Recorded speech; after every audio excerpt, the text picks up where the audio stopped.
Tebboune, c'est le pire. Hein. Ah, c'est le pire. Ouais.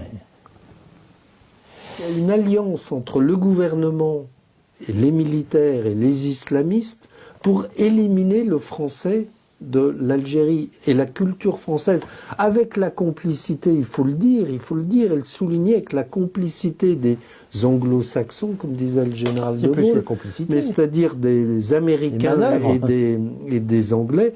Si vous regardez sur Internet, sur les réseaux sociaux, Twitter, Facebook, que sais-je, les posts, comme on dit, des ambassadeurs anglais et américains en Algérie, ils se vantent sans arrêt de mettre des moyens pour enseigner l'anglais, pour donner des bourses aux jeunes Algériens, pour leur dire que l'avenir c'est l'anglais, que l'avenir c'est en Angleterre, c'est aux États-Unis, que le français ne vaut plus grand-chose.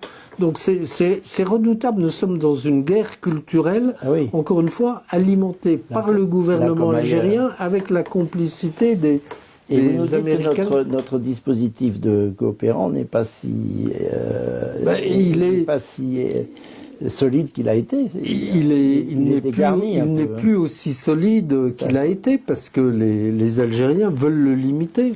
Il n'y a pas de lycée français comme il y en a. Il y a un lycée français, il y en a 45 au Maroc. Il y en a, c'est ça, il y en a partout au Maroc, il n'y en a qu'un seul. Un seul en Algérie. Mon Dieu, ça aurait été un si beau rêve, ce partenariat franco-algérien. Vous vous rendez compte?